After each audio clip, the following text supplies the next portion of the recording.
All right, so today is finally the day. You guys can see we destroyed another carrier bearing. Kind of sucks, but we're getting our one piece today. So I'm just gonna plop this back into place and go grab it. All right, so we got here. I've had to put this thing in the housing a couple times. It only makes it like right up the road. You guys can see there's the clunking noise. So look at that bearing, Liam. That's where our noise is coming from. So it's just rubbing. So we're gonna start taking bolts off and then we'll throw the new one in. Here, Liam, watch yourself. All right, so here's the new one, all balanced up, shortened out. Obviously I'm gonna set it up against it because I don't feel like doing this twice. So I'm gonna set this up against you know, the back and then the front, and we'll make sure that it actually fits. All right guys, it is official. There's the carrier bearing holder, there's the carrier bearing, there's the 2-piece drive shaft, and then there's a 1-piece drive shaft. Look at that. Oh man, look at the 1-piece drive shaft finally. A little bit of slop in the rear end, but I mean, that'll be all right. Not to mention we're doing it on the side of the road because that bearing is shot. Look at this bearing. Look at the side of the shaft. Like, this is all clean metal now. Like, that's just, it's just terrible. At the bottom of the bearing. So I'm gonna pull these bearings off. I'm gonna take them back and get me my money back. All right, so here's 2 carrier bearings, all within a couple thousand miles of each other. There's one failure, and then here's, I think this one was today's failure. So pretty terrible. Throw these back in. I don't recommend these precision bearings at all. So I'm gonna throw these in here. We're gonna get our money back when we go back out on the road. All right, so you guys will get to see the first acceleration with the new shaft. I've never felt a 1-piece shaft before on one of these trucks, so let's see.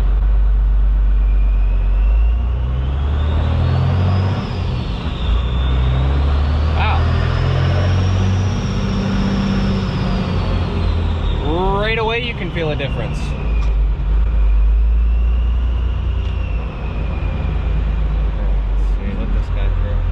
Yeah, right away you can feel a difference actually. So curious to see what it'll feel on the other end.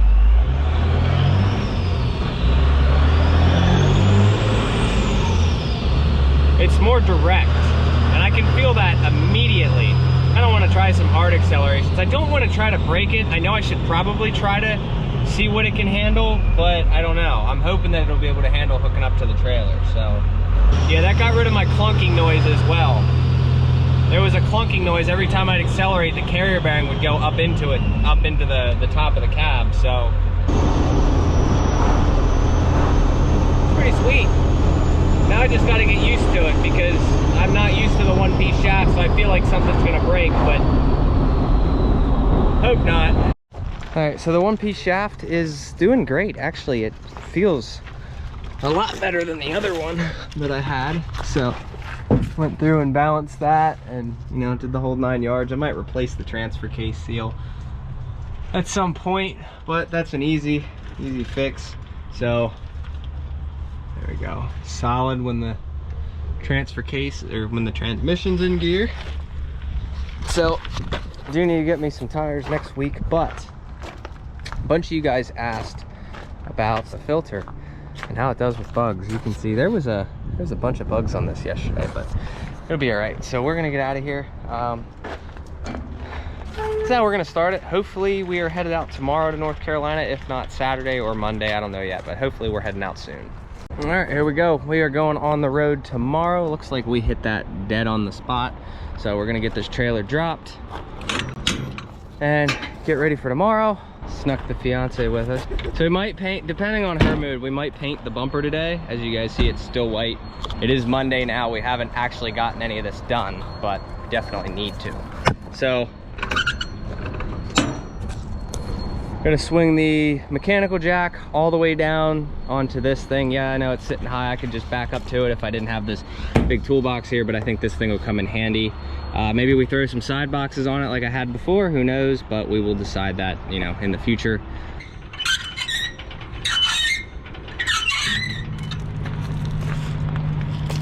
Not even close yet.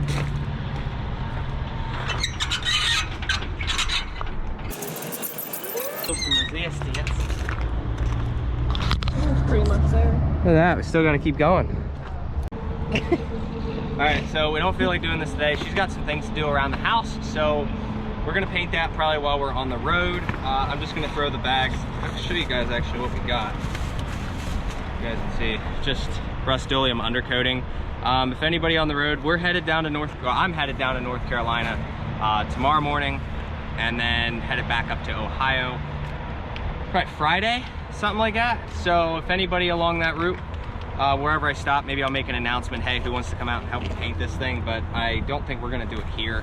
I'm not sure, we probably won't be allowed to. I didn't really think it through, but you know, it is what it is. We'll get to try out that one-piece drive shaft. Hopefully that holds together. I feel like I put quite a few miles on it since I've been home, so it's been doing pretty decent. So hopefully it stays that way and we don't have issues. Brand new U-joints and balanced out, so should have no issues there.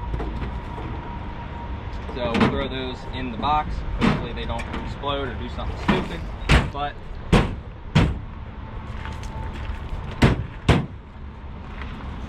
there's that. All right, so I want to make a point because a lot of people seem to be confused on, so as you guys see, like I work on this truck a lot. A lot of people think, oh, it's broken all the time, this and that.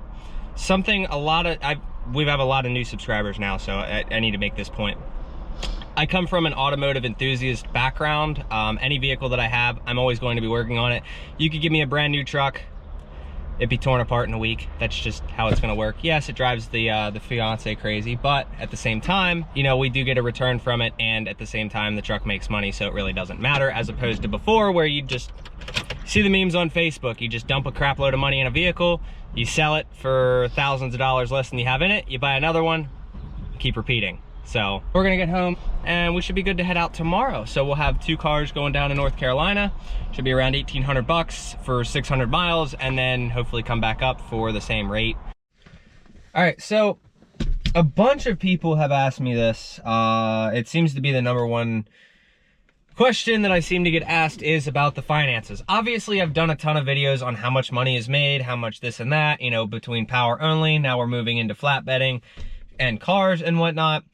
So I want to do something that I haven't seen anybody else do on YouTube. So I took my bank account, and obviously like my normal bills and everything else is going to come out of it, but I'm going to go through and show people my day-to-day expenses. So that's just how it's going to be. Any time that I spend a dime on anything, I'm basically going to show it, okay? So I'm going to go out, I don't know how long I'm going to be out, but basically the start of this is going to be, can you do hotshot trucking with a certain amount of money? I put $2,000 in my checking account today, and that's where I'm going to start. So you're going to start seeing that money go up and down, and you're going to see exactly how much money is profited each week from where we started at the beginning of the week. So I'm going to be starting, tomorrow is June 22nd, Tuesday, okay? We're gonna start that day off with $2,000. In the morning, I'm picking up a load. Now this is kinda gonna throw it off because the load that I'm picking up tomorrow, one of them is a cash on pickup. So that's gonna be kinda weird, it's gonna throw it off a little bit, but I might not throw that into it until it hits the bank account. So I might just do it that way. Money's not gonna go, I'll mention it once the money goes in the account, but we're gonna start it off. There's $2,000 in my checking account, and I have put every dime that I have either into, which I know this is a bad idea because right now cryptos are down, so actually right now is the time to buy. I've put all of my money into either cryptos or a secondary savings account. So between me and her, which keep in mind, she's a stay-at-home mother, she's not working, I'm the only one who is providing the income, I think we have about in between $20,000 and $21,000 just saved. So if anything happens, we're good. So we don't need to worry about that. I'm going to start it off with $2,000 in the checking account, and we're going to start from there. So at the beginning of the week, you're going to see what I have, and at the end of the week, you're going to see what I have. And if it gets enough likes and you guys enjoy that, I'm going to keep doing it because I get so many questions about how much money is in it, and does it make a good living? So this is going to answer the questions for those guys. There is good money in this. You have to be willing to work. There's no ifs, ands, or buts around it, okay? Now, I know I do a ton of work to the truck that really doesn't need to be done. It's content, and it's stuff that I enjoy, and it allows me to be home with my family more often, so that's why I do a ton of these videos. I'm almost at the point where YouTube has next month's check should literally pay every one of the home bills. So it's kind of neat that we can do that and keep making good content. I think we got like 300,000 views this month, which is just absolutely insane. So the people that are watching are actually watching very committedly. So that's where we're gonna leave it. Hope you guys enjoy the new series. Let's get into tomorrow. We're gonna be our second and third load on the 32-foot trailer, which gonna be upgrading pretty soon as well. So I don't know if we'll throw that into the finances or not, but I think we got a 45-footer coming, which is, I'm excited for that. So this is the next day, and obviously I'm gonna tell you guys, I don't recommend doing this in general. If that's all you have saved, I really don't recommend you getting into this industry. Anyway, I tell everybody 3 months of expenses at a bare minimal. Obviously we already have that, so there's no issues there. If something were to happen, everything's taken care of. But I've just been driving. I just drove 123 miles down the Pennsylvania Turnpike. I would like to go through and check the truck out, maybe go grab a drink and whatnot. Make sure the tank is filling itself. All right, so everything is doing all right. No wheels flew off or anything like that. It is not pouring, but it is raining pretty good. So a bunch of you guys asked how the snorkel was doing. It does fine in the rain, not a big issue.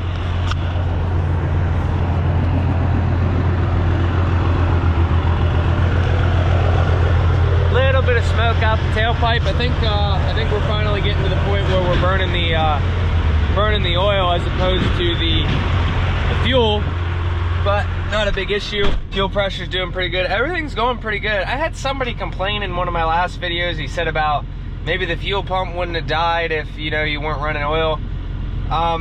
Kind of irrelevant when the fuel, it's an original fuel pump with 507,000 miles on it. So if you're mad that the fuel pump died at that many miles, I don't know. People are weird. But that fuel pump's been weak for a while. I think when I got the truck, it was only ever putting out 4 PSI according to the gauge. So it was like, it finally died, and it's like there was a bunch of rust in the bottom of the tank though. So, not a big issue. I'm gonna get out of here. We got about an hour and a half. We're picking up our first one, and then we're dropping down south, picking up our second one, then we're headed to North Carolina. Yeah, well, here's what we're picking up. This is one of them going to North Carolina. I gotta go through, get the information on it. This thing's a little nicer than I'd like it to be, but you know what? Whatever. I don't see any scratches on it. It does have a plate, so keys for it and everything. Go over it, make sure there isn't any scratches, and go from there. Yeah, not even any rust on the rotors. I'm shocked. Oh man, a little too fancy for me. Got this whole big screen, engines, oh man. Starts right up.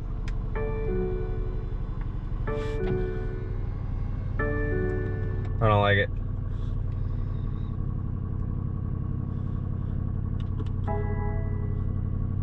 Wind drive. To engage gear, press the unlock button. Right. Get her loaded up, I guess. Amazon truck over there. This thing has 41 miles on it. And get the ramps out and everything and pull her up. All right, she's up here. I got one strap on each corner. So the reason I put it here, this is gonna be temporary because this one's gonna go on the back and then the other one I pick up is gonna go on the front. So this is gonna end up coming off again, which fun, but at least it's an SUV and doesn't scrape. Hopefully, we'll see how the other one is. We do have some decently long ramps. So other than that, you guys can see just how much the truck squats. Like I said, I don't have overloads, so it's just all airbags, and I have it down on the bump stops right now. So I'm gonna fill up the airbags and we're gonna get out of here. All right, so I was wrong about how far away the next one is. It's only 36 minutes away. So we're about 30 miles. We're headed down south. We're gonna go pick up another one.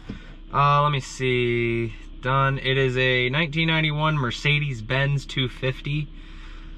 So that'll be great. We'll see how that one is. It only took 33 minutes to get that one done. All right, so we made it here, but it looks like they are closed until 9. So we got this guy here. I don't know. I see a couple Mercedes, but I don't see where the one I'm looking for is. But it looks like, if you guys can see that trailer over there, somebody's having a rough day. It's terrible. I'll bet you it's back there somewhere, but goodness. Hope never to be that guy again. So, I'm gonna get this thing. I might get this thing unloaded in the meantime, but I want to make sure it's here first. So I don't even know. I don't know what to do, to be honest. But I gotta sit here till 9. It's like 8:20 right now.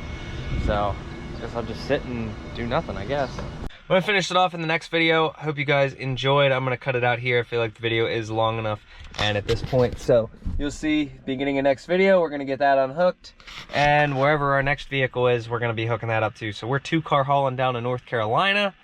Gotta look at the rate so you'll know on the next one, but we're gonna continue it going with this, starting off with $2,000, and let's see where we can be at in the next couple of weeks, and basically show you guys if it's worth it or not. So obviously it is worth it, but there's people making a lot more money than I am. I need to figure out 2 cars. I don't really recommend being a 2-car hauler. I'm actually going to be upgrading to a 45-foot trailer here in a couple weeks, hopefully, if that comes through. So, and then after that, we'll be upgrading to a 53-footer, but just slowly working our way up. But that's going to do it. Hope you guys enjoyed. If you have any questions, comments, let me know down below. See ya.